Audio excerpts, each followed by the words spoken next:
Hello and welcome to Ink and Starlight BJD. My name is Julia and today we will be unboxing my Fairyland Minifee Phoebe full set. So here we are just opening the box, and there are my dogs who you will see often in this video. They are quite nosy and like to be involved in every little thing that's going on.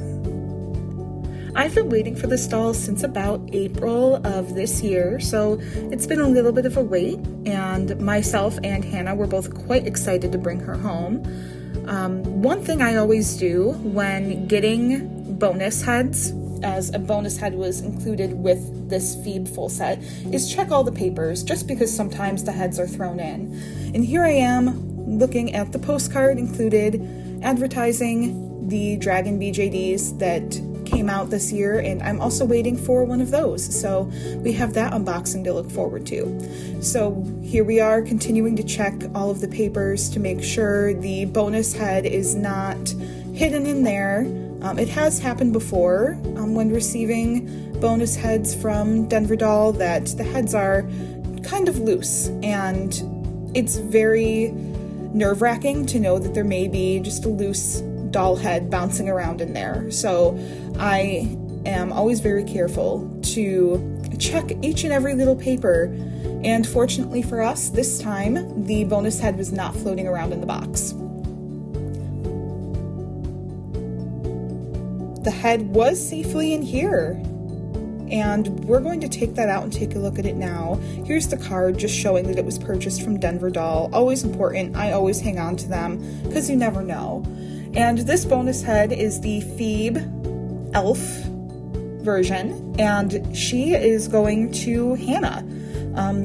This was a split I did with Hannah, and I think Hannah was a lot more impatient than I was for Phoebe to come in. So we're just gonna slide her safely out of the bag, and here she is. She is beautiful. So pretty.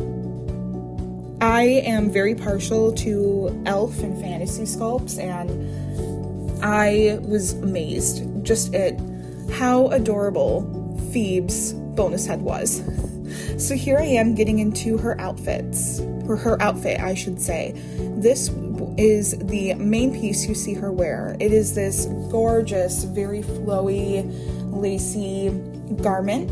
I'll call it a dress. It's got so many details included. The material is sheer, and as we looked at the construction of the dress, we found that there are actually snaps both around the part that goes around her neck and down the back. So we will not need to behead Phoebe to get her dressed, which is always a win in my book. Next up, she has this gorgeous little underskirt, and it's very flowy, made of a beautiful lacy material, and just the way Fairyland constructed these clothes is phenomenal. They are so well made, so gorgeous to look at, and I was blown away by taking a look at my first full set. And here is Phoebe's wig. I will say, as it comes out of the bag, that it is a lot more styled and therefore a little crunchy with glue used to hold the style than I prefer with my doll wigs. And I understand that it's styled that way to hold and maintain a certain look, but I don't know if I'm vibing with it. I'm kind of leaning towards brushing it out just a little bit so it doesn't look as stiff, and yeah, that's the only word I can really come up with, stiff. It's very, gluey, very stuck in place, and I like moving my doll's hair around a lot, and this is kind of a no-go for me. So I will brush out at least the ends of the wig to give it a little bit more movement.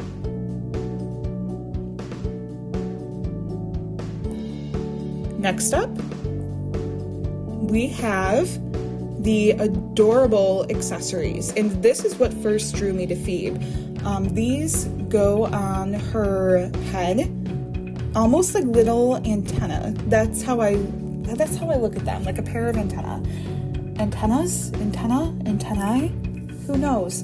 But they're adorable little dragonfly wings, and oh, they just melt my heart when I look at them. They're so beautiful. Again, so well made. I cannot emphasize that enough. Everything here is made beautifully. And they look so cute when they're actually on her head, which you will see by the end of the video. And I like to picture them, you know, kind of revealing the character's emotions. And I just picture if this character is surprised or scared, that these little antennae have a life of their own, and they just kind of stick straight up when she's surprised or not expecting something. And to me, you know, picturing that is very heartwarming. And here we have her shoes. I was super impressed with the make of these shoes. Finding shoes for my BJDs has been a very difficult process. I find that a lot of them are not well made and they don't fit as they're advertised. So getting this pair of shoes that I know are going to fit her perfectly, so exciting. And I love the little detail of the Fairyland branding that's written on the inside of the shoe. To me, that little detail was so sweet. Just kind of like real world shoes. You know, you go out and you get your Adidas or your Skechers and they have that written on the inside, and I don't know, it really, really kind of surprised me. And I don't know, just the little things sometimes.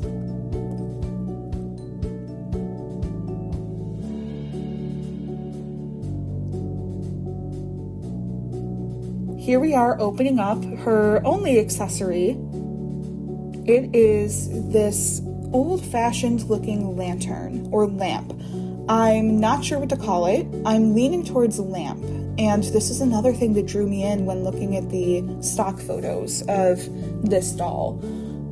Every single one of my dolls has a place in an overarching story that I write, and a lot of my characters, most of them, intermingle with Hannah's dolls and the subsequent characters, and they are all a part of the same universe. And just seeing this doll with this lamp and how she holds it stuck out to me, and I believe that this is going to be a central part of her character, which I'm still working on discovering. I don't quite know her full story yet.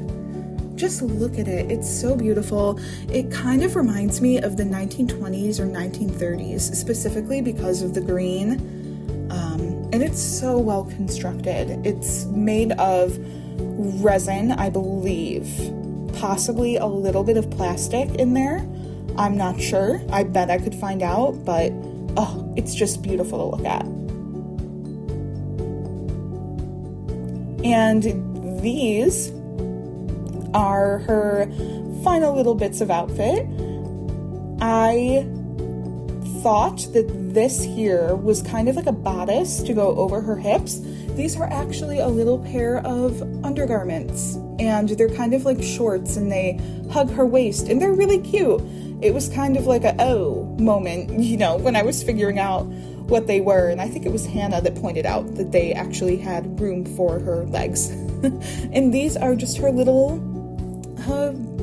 gloves. I don't quite want to call them gloves because they don't go over her hands. They just kind of sit on her wrists and on the top of her hands, and they're so cute. So here we go. We've got the COA, which I'm going to cover because you never know. I save every scrap of paperwork that comes with my dolls, just because I feel like it's necessary. I don't plan on selling any of mine, but I like having all of the stuff just in case. In here we have the good old Fairyland instruction book, which is very scary to look at, but nice to have around in case you need to do any restringing. So here she is. She is absolutely beautiful. I believe her resin color is the new skin or white skin. I'm not 100% certain. I will check that and make sure I put it in the description. And here is her sleeping head, which I'm also going to hand over to Hannah in just a second.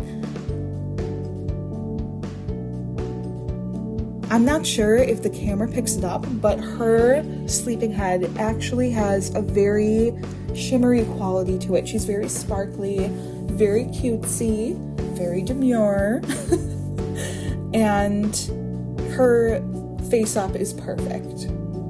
The green and pink, just tones of it, they're very different to me. I don't really see a lot of those tones on dolls, so Hannah will have custody of that sleeping head. And here we go, getting into the actual doll. She came with a pair of heel feet, which is necessary because those shoes in the background are in fact heels. So the makers of this doll did include those, which was fantastic. One less thing to worry about later, and it's always good to have extra feet kicking around. I thought there was going to be something in this bubble wrap, but it turns out there was nothing in there. It was just an extra layer of security for Phoebe as she made her travels all the way over to me. And here we go. Now she's gonna come out of the box.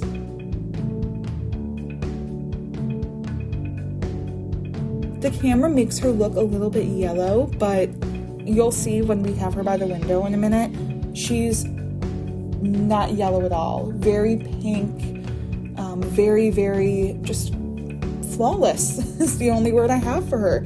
And her faceplate cover just like popped off very suddenly. It scared both Hannah and I.